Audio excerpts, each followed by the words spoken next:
Un minuto ya está. Sí, muy bien. Pues entonces aprovecho para platicar con ustedes que en los próximos días vamos a continuar con los ciclos. Tenemos algunos académicos de los distintos centros de estudios que conforman el Consorcio Mexicano Centro de Estudios de APEC. Como ustedes saben, nos ha tocado ser la sede en el año que corre y en el siguiente año, y que eso nos ha dado mucha fortaleza como centro, porque en este momento nuestro centro, pues podemos decir, está en contacto con 21 economías del mundo, con otros académicos, dentro de esas 21 economías, y que eso nos está permitiendo tener una presencia mayor, especialmente en el área del sudeste asiático. Hemos participado recientemente en Malasia, presentando la problemática de las pymes y otros temas de la agenda de México en el Foro de Cooperación Económica de Asia-Pacífico. Eso nos da mucha fuerza. Estamos escribiendo un libro con otros centros como un insumo para la agenda de APEC en México, en donde tratamos los temas. El título es diversificación, inclusión e innovación, es decir, diversificación e innovación para la inclusión, para incorporar más sectores de la sociedad a los beneficios de un proceso de globalización que muchas veces expulsa muchos sectores de la sociedad en lugar de incorporar. Estamos viendo ahí en ese libro los temas de la pandemia y el empleo, los temas de ambiente, que es un tema central, los temas de género, y en general los temas de pequeña y mediana empresa. El maestro Mario está a cargo de uno de los documentos en ese plano. Y ese será un libro entonces que pues tendrá en parte el liderazgo del centro, ya digo, con esta responsabilidad de ser sede de todos los centros de estudios de APEC. Estamos interactuando con alrededor de 100 centros de investigación de esas 21 economías que integran APEC. Inclusive, en ese contexto es que platicaba al principio, cuando hablábamos de las próximas actividades. El 9 de diciembre vamos a enviarles a ustedes la liga donde nuestra rectora va a presentar la experiencia que está haciendo el Museo de Antropología para vía online escribir las grandes obras que contiene nuestro museo, sobre todo el principal museo de las culturas olmeca, totonaca y huasteca. Entonces, damos lugar a que el doctor Mauricio inicie con la segunda parte o la segunda conferencia que está haciendo la pregunta. Ok, gracias, doctor. Bien, bueno, esta segunda parte que tiene que ver con la seguridad en la nueva ruta de la seda, me gustaría reflexionar en torno a lo que significa pues un poco la energía, ¿no? Ustedes saben que lo que mueve al mundo no es el dinero, aunque pues es lo que todo el mundo cree, sobre todo en esta nueva era de la globalización y de la economía y del neoliberalismo. Lo que siempre ha movido al mundo, y me refiero a los seres vivos, o a las máquinas, pues es la energía, ¿no? Y esta energía, pues a lo largo de la historia de la humanidad, pues estaba detentada sobre todo pues en el uso de algún tipo de herramientas rudimentarias, ¿no? Después la rueda, el uso de algunas bestias, caballos, etcétera, etcétera, para poder construir, y sobre todo también porque, como dice Marx, pues había un modo de producción esclavista, ¿no? Entonces, desde de la utilización del hombre por el hombre para construir estas grandes civilizaciones, ¿no? Que fue, pues, tanto Egipto como Roma y, bueno, pues como otras, ¿no? Ahora bien, la revolución industrial, la primera que se da, ¿no? Que tiene que ver con el uso más recurrente de herramientas, de fábricas, pues implica que un cambio paradigmático, ¿no? Implica una aceleración de los procesos productivos, ¿no? Y bueno, pues va a haber una segunda revolución, que ustedes ya la conocen, que por ahí inicia, si no me recuerdo, como a mediados del siglo XIX y termina por ahí como 1914 con la Primera Guerra Mundial, donde hay el descubrimiento de la electricidad con Tomás Alva Edison, la primera bombilla que pudo encender. Está también el uso del petróleo, etcétera, etcétera, ¿no? Con otros descubrimientos. Aquí lo interesante es que el petróleo, que ya se utilizaba, yo les acababa de decir anteriormente, desde hace ya varios miles de años, pues va a tener un uso distinto y pues nos dice la historia oficial que pues fue un coronel estadounidense que por ahí pudo hacer estos primeros pozos petroleros para utilizarlo como energía, ¿no? Desde entonces, es decir, hasta la fecha, el petróleo es la base de este capitalismo moderno. Aunque ya se está invirtiendo, y China es el país que más lo hace, en otras fuentes de energía, o sea, de hecho se llaman fuentes de energía alternas, como es la energía solar y la energía eólica, y China produce el 40-45% de estos artefactos, pues sigue siendo vital el petróleo. Porque, bueno, algunos estudios señalan que la ganancia del petróleo no está en la producción de energía. De hecho, está en los derivados del petróleo que tienen que ver con aceites, con polímeros, etcétera, etcétera. Si nosotros vemos que está a nuestro alrededor, pues es petróleo, ¿no? Todo lo que vemos a nuestro alrededor es petróleo. Los lentes, los plásticos, el micrófono, las pinturas, la suela de nuestros zapatos, todo prácticamente es petróleo, ¿no? Entonces, el país que más produce mercancías en el mundo es China. China es la fábrica del mundo, es el motor de la economía mundial. Así como en Europa el motor de la economía europea es Alemania, China lo es para el mundo. No es Estados Unidos, es China, ¿no? Eso sí hay que tenerlo muy claro, ¿no? Entonces, en ese sentido, pues, todo viene prácticamente de China, de diferentes calidades, y pues otros países también fabrican, pues de hecho las empresas transnacionales maquilan en China, ¿no? ¿Por qué? Pues por muchas razones, por la estabilidad política, por la mano de obra, pues ya no tan barata, por los recursos.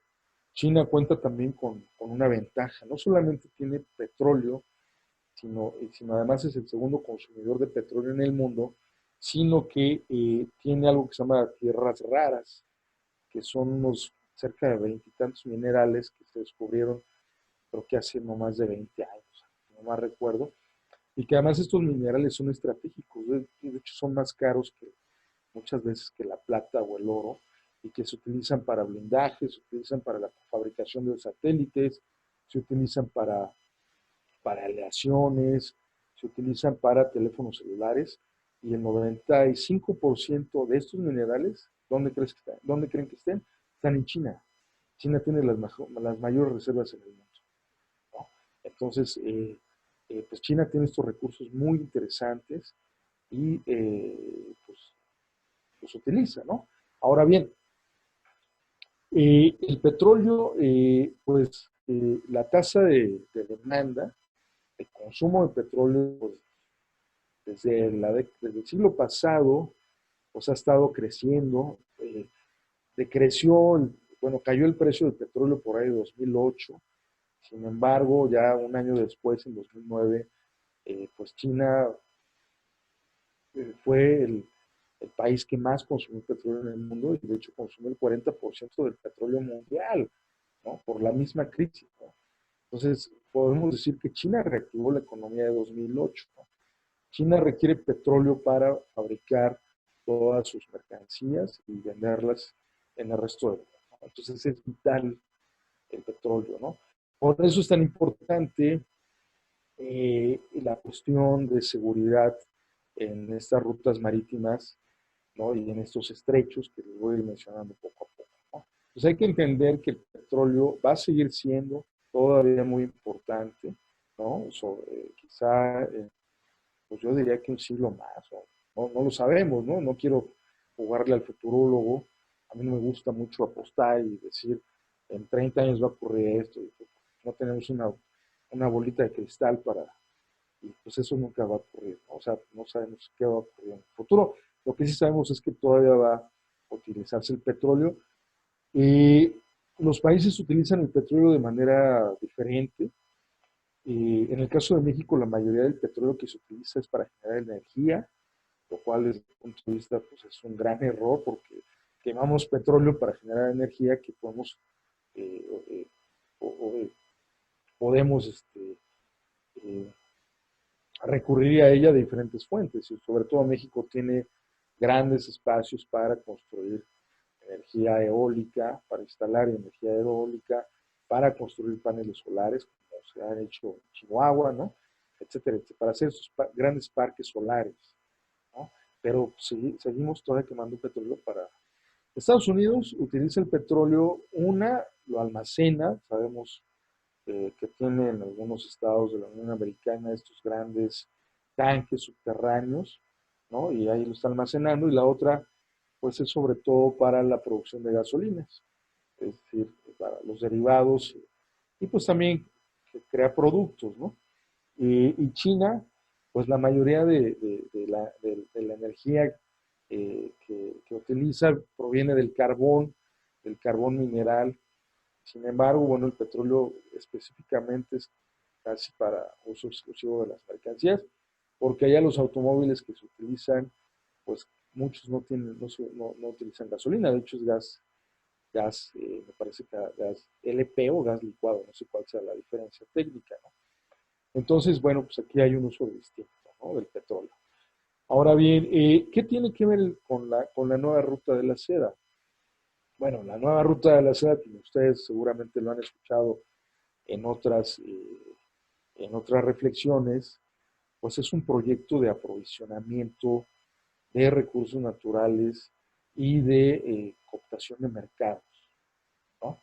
Lo que hace es el gobierno, bueno, la propuesta del presidente actual, el presidente chino actual, Xi Jinping, es partir de Shanghai, sobre todo de la ciudad de Fuzhou, ¿no? Y bueno, pues bajar hacia lo que es Hong Kong, Macao, es decir, va a ser sobre o sea, se va a extender por el mar de China Meridional, va a bajar y cruzar el estrecho de Malaca y otros estrechos que están por ahí, después rodear la península india, y hay varios enclaves, ¿no? Hay varios enclaves, bueno, lo más importante va a ser Calcuta, de ahí, bueno, pues se va a extender hacia Djibouti, algunos enclaves en países africanos, de ahí va a subir a la costa, perdón, al canal de Suez, para llegar a Europa y pues seguramente pues, arribar a los puertos italianos, sobre todo el puerto de Trieste, que es el que Génova también va a tener una importancia vital. Se van a modernizar estos puertos y sobre todo la inversión va a ser china, ¿no? O sea, de hecho, la propuesta china, ¿no? Eso sería por una parte la ruta marítima. La ruta terrestre o ferroviaria, pues va, me parece que es de la ciudad de Xi'an no más recuerdo, y bueno, pues atraviesa toda esta parte de lo que se le conoce como el noroeste chino, Xinjiang, etcétera.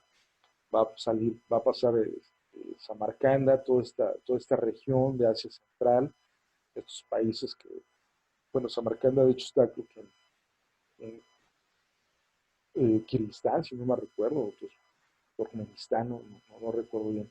Pero de ahí atraviesa toda esta parte de Asia Central, regresa un poco hacia Moscú y bueno, pues ya se va por Europa y llega sobre todo a Suiza, a, este, a los puertos, a Holanda, ¿no? A Países Bajos, ¿no? Pues es un complejo de vías ferroviarias, de embarcaciones marítimas, de rutas marítimas, ¿no? Seguramente va a haber carreteras, también va a haber oleoductos, gasoductos, ¿no? Y pues ya esto ya lo está armando China, ya lo estaba armando desde hace ya algunas décadas, ¿no? Desde la década de los 90 ya comenzaba a construir estos grandes oleoductos y gasoductos, ¿no? Que para abastecer a Shanghái, ¿no? Sobre todo era a Shanghái. Ahora bien, ¿cómo está la cuestión de la seguridad? Todo esto. Bueno, la seguridad terrestre le corresponde exclusivamente a cada Estado nacional. Sin embargo, bueno, un poco que debemos de considerar como referencia es la cooperación económica, perdón, la cooperación la Organización de Cooperación de Shanghái, en el cual tienen tres principios fundamentales, tres objetivos, que es el combatir el terrorismo, el extremismo y el separatismo, ¿no? Pues en ese sentido, eh, pues cada país de Asia Central y demás países de esta organización, pues van a tener que eh, invertir en su propia seguridad y sobre todo para mantener intactas pues estas fábricas, estos puertos, estas vías férreas, etcétera, etcétera, ¿no? Y pues seguramente va a haber alguna ayuda entre ellos. No quiero decir que va a haber un intercambio, o sea, no va a haber una ayuda militar directamente, pero sí quizá algo de información, cuestiones de inteligencia, porque ustedes saben que en Rusia y China pues hay movimientos separatistas, hay grupos terroristas, ¿no? Ahora bien, ¿dónde, desde mi punto de vista, va a haber mayor seguridad? Pues va a ser en las rutas marítimas, ¿no? Las rutas marítimas peligran, claro, que el océano es mucho más grande que que la masa terrestre, y además el océano más grande en el mundo y más rico, pues es el Océano Pacífico, ¿no? Entonces, bueno, pues va a estar ahí, va a partir del Océano Pacífico, de la parte más oriental, baja hacia el mar de China Meridional y luego va hacia el Océano Índico y bueno, pues, pues toda esa zona es relativamente insegura, ¿no?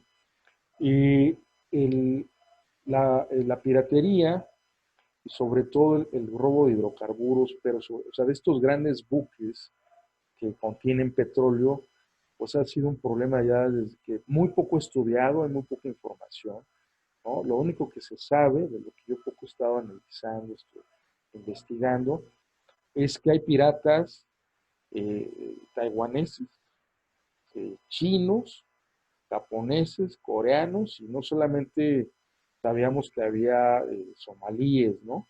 En el Golfo de Adén, ¿no? Sino que también pues, los hay no solamente la piratería, eh, o sea, llegan estas lanchas rápidas, ¿no? Que interceptan estos buques, los roban, ¿no? Sino que pues también se roban mercancías, ¿no? Y además pues hay otro tipo hay también eh, buques pesqueros que arriban a otros lugares, sobre todo América, y pues se roban los recursos. Entonces lo que sucede en estas áreas seguramente sí se va a aumentar el presupuesto, va a haber una mayor presencia china para mantener esta seguridad. Eh, los proyectos que tiene, los préstamos que hace China a estos países, bueno, pues oscilan alrededor de 50 mil millones de dólares, China ha dado, se calcula, no se sabe exactamente, pero parece que ya ha prestado cerca de 500.000 millones de dólares, lo cual es una cifra extraordinaria a varios países, ¿no? Para que modernicen su infraestructura, tanto en puertos como vías férreas, aeropuertos, etcétera, etcétera, ¿no? Ahora bien, ¿qué pasa con esto de la pandemia? Bueno, pues se trabaja a medias, ¿no? Como todo lo que está ocurriendo con esta pandemia. Sin embargo, hay que decirlo honestamente, pues esto desde el punto de vista es una coyuntura. Tampoco veamos como algo que, o sea, esta pandemia es global, quizás sería una de las características, pero ha ocurrido otras pandemias en el mundo, como fue la fiebre hongkonesa, la fiebre española, pues mató a 50 millones de personas, ¿no? Entonces, actualmente, pues sí, tiene efecto, tuvo efecto, o sea, las consecuencias fueron de carácter global. Sin embargo, bueno, aquí lo interesante del asunto es que eh, eh, la pandemia, pues, trajo beneficios y trajo también mucha desgracia. Beneficios sobre todo para China, porque probablemente ya se hayan desmantelado el proteccionismo estadounidense, ¿no? Esto que le habíamos llamado la guerra comercial, que para mí no es una guerra, pues esto ya prácticamente deja de existir. Ahora se requiere, de hecho, inversión china para ayudar a los países que están en crisis, ¿no? Yo les aseguro que el próximo año el capital chino va a estar en muchas naciones tratando de, como lo hizo en la crisis de 2008, para sacar a muchos países de la crisis, ¿no? Entonces va a ser un gran salvador el capital chino el próximo año, ¿no? Ahora bien, eh, hay un rebrote, pues sí, por la estación, ¿no? Porque además es temporada de estas gripes, ¿no? De la influenza, pero seguramente el próximo año, pues ya las cosas van a cambiar, ¿no?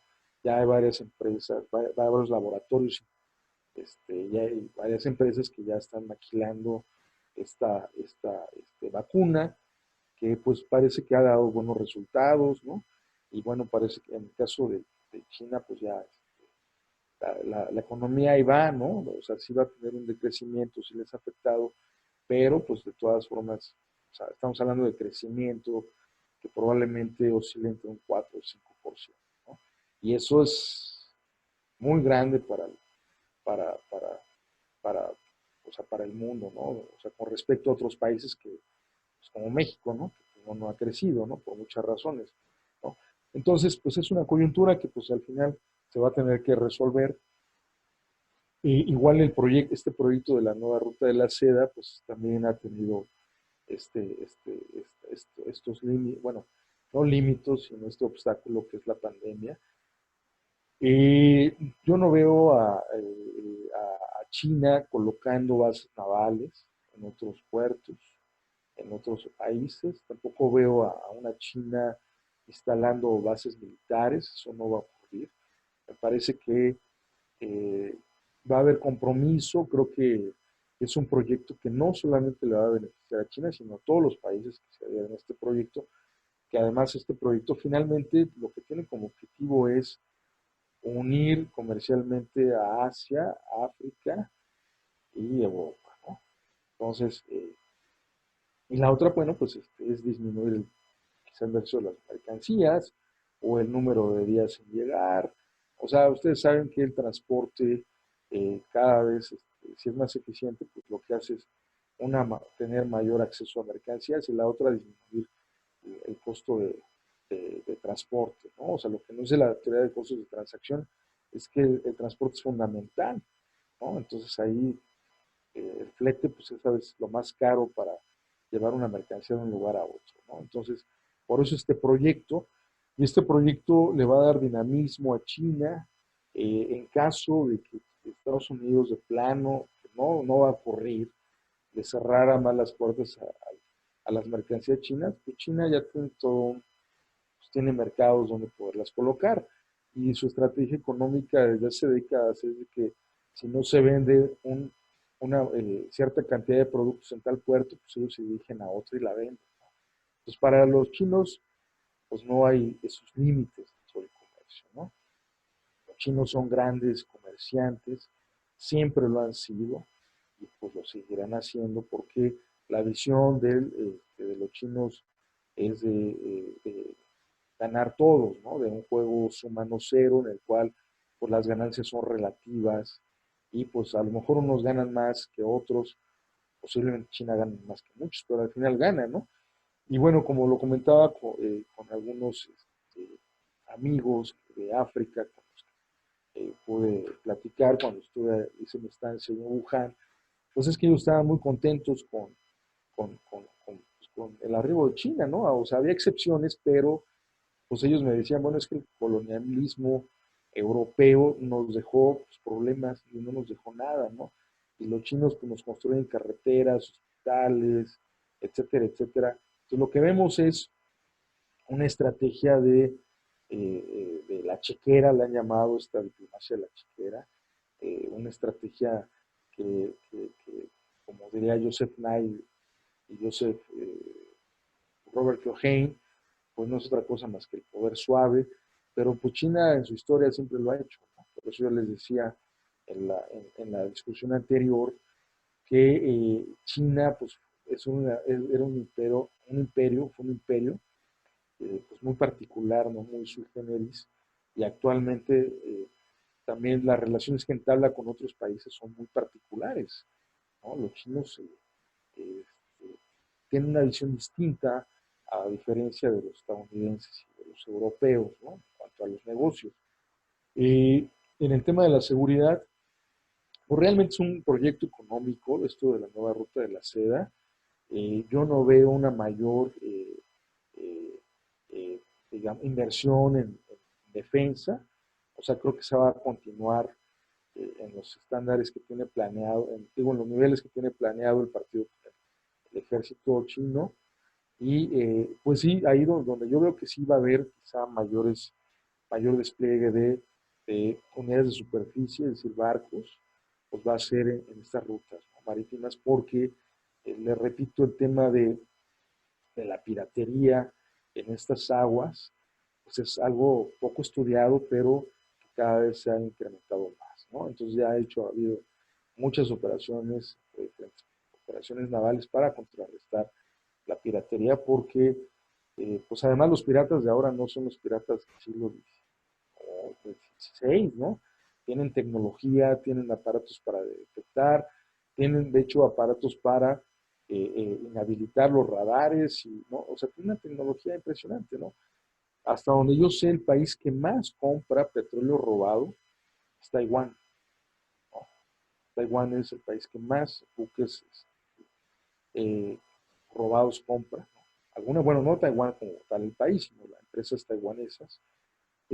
Ha habido también muchos asesinatos en estas aguas, pasan cosas, se habla también de prácticas esclavistas, ¿no? Con marineros de Filipinas, de otros países, ¿no? Entonces, es un tema muy poco estudiado, muy poca información, por lo mismo de que, pues, imagínense, o sea, nosotros cuando vemos un planisferio vemos sobre todo tierra, pero en realidad pues es mentira, es una ilusión.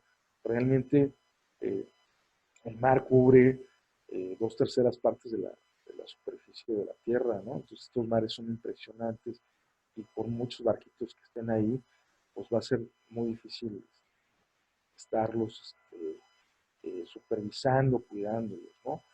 Eh, Pues yo creo que sería mi participación en este asunto. Seguramente ustedes ya han tenido otras conferencias donde han ahondado más sobre este tema.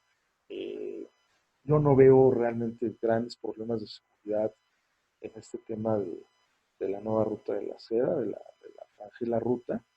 Veo a una China que sigue refrendando el capitalismo moderno, sigue invirtiendo en estos proyectos para mantener sobre todo el crecimiento económico, ¿no? Entonces, pues creo que va a tardar todavía algún tiempo en que ya podemos quizá ya ver a una China mucho más, pues yo no hablaría tanto de prosperidad, ya no hablaría sobre todo de mantener este crecimiento, ¿no? Y creo que es lo más difícil, ¿no? cómo mantienes tantas tasas durante, o sea, un crecimiento durante tantas décadas. Tan solo ustedes saben que en 3 décadas, desde el 79 hasta casi 2010, el promedio fue casi de 10% y después se ha ido disminuyendo. Muy probablemente en unos años disminuya, como sucedió en Estados Unidos y Japón, pero eso implica que si crece 1 o 2%, bueno, pues va a ser un crecimiento impresionante, ¿no? Entonces, por lo menos veremos que este siglo pues, va a ser, sobre todo quizá a partir de 2035, que es lo que ellos calculan, un comercio mucho más, un capitalismo distinto que se va a dar en esta área que pueda conectar Asia Pacífico con Europa, ¿no? Pasando por Oriente Medio, Asia Central y seguramente países africanos también. Entonces vemos algo totalmente diferente, ¿no? Algo que pues, no había ocurrido en la historia de la humanidad, porque los imperios pues, siempre les pusieron la bota en la garganta a las naciones y las exprimieron, extrayendo los recursos naturales, y vemos una China diferente, ¿no? Una China quizá con mayor aceptación, también con asegúnes, ¿no? Pero con mayor aceptación y liderando pues, la economía mundial. Por eso yo les decía, pues es la fábrica del mundo, pero también es el país que muy probablemente ayude a recuperar la crisis ya que estamos viviendo. Este, y bueno, eso sería quizá participación en esta pequeña síntesis que acabo de dar, ¿no?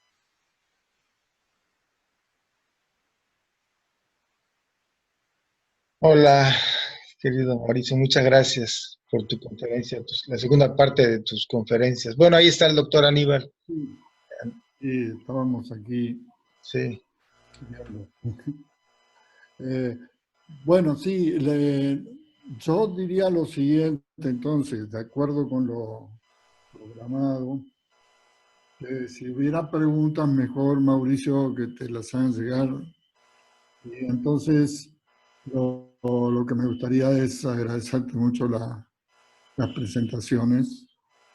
Son muy importantes y especialmente, insisto, creo que la relacionada con la historia y el presente de la defensa en China, y por supuesto la segunda parte también vinculada a estos temas, eh, puede ser una contribución muy grande para el centro, no solamente para los participantes de la maestría, sino para todos nosotros. Y esperemos que quede reflejado todo este trabajo bien documentado y puesto en nuestra biblioteca, entre las contribuciones valiosas que hemos recibido académicos en este año complicado, pero que también nos dio muchas enseñanzas, respecto inclusive a la forma en que debemos trabajar o utilizar estos mecanismos que teníamos un poco abandonados y que ahora se vuelven prioritarios. Así que de mi parte es solo eso. Darte las gracias. Gracias a usted, doctor, por la invitación. Hola, yo quisiera agregar, estudiantes de la maestría, vamos a mandarles las preguntas como comentó el doctor Aníbal. Yo me encargo de eso, yo ya copié las preguntas acá en un archivo en Word, entonces Mauricio, por ahí te las envío en un correo, ¿sí? Para que tú las analices y ya si consideras oportuno responderlas, y yo se las retransmito a los alumnos para que las vean, que cada quien lo planteó. Y por otro lado, bueno, también se grabó estas dos conferencias, Claudia Rosalén la grabó